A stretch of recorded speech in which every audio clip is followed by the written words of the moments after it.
অর্থ উপদেষ্টা এনবিআর সংস্কার ঐক্য পরিষদকে ডাকেননি, যদি ডাকতেন তবে অবশ্যই আলোচনা হতো, এমন মন্তব্য করেছেন এনবিআর সংস্কার ঐক্য পরিষদের সভাপতি।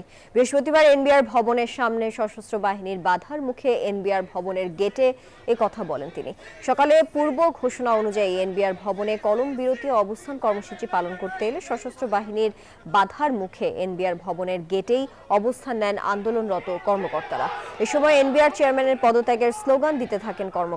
অভিযোগ করেন, নির্ধারিত কলম বিরতির আগে তারা যে নিয়মিত সেবা দিয়ে থাকেন তা দিতেও বাধা দেয়া হচ্ছে।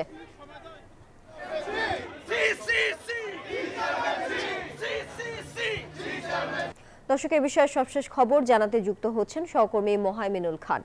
মোহাইমিন, এনবিআর কর্মকর্তা কর্মচারীদের বিক্ষোভের এখন কি পরিস্থিতি দেখছেন আর বিক্ষোভকারীরা কি বলছেন? ধন্যবাদ তানিয়া আপনাকে। আমি কিন্তু এই মুহূর্তে অবস্থান করছি এনবিআর ভবনের ভেতরে এবং এখানে কিন্তু সকাল থেকে আমরা দেখেছি সশস্ত্র বাহিনীর কড়া প্রহরা এবং গেটগুলো কিন্তু বন্ধ করে দেওয়া হয়েছিল। পূর্ব ঘোষণা অনুযায়ী কিন্তু দুপুর 12টা থেকে বিকেল 5টা পর্যন্ত আজকে কর্মসূচি পালন করার কথা, কলম বিরতি এবং অবস্থান কর্মসূচি।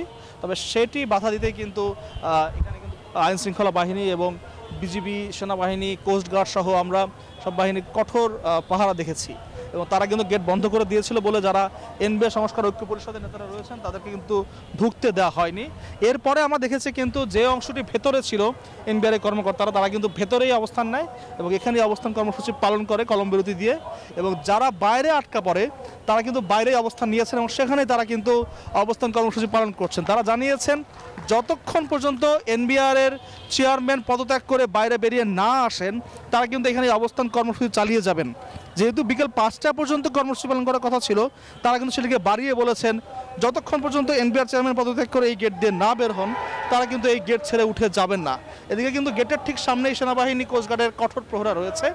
আমাদের সাথে কথা হয়েছে এনবিআর সংস্কার ঐক্য পরিষদের সভাপতি, তিনি জানিয়েছেন মন্ত্রণালয় থেকে যে আলোচনার দাওয়াত দেওয়া হয়েছে তা কিন্তু দেওয়া হয়েছে মূলত এনবিআরের যারা কাস্টমস ক্যাডার, কর ক্যাডার এবং ভ্যাট ক্যাডার তাদেরকে।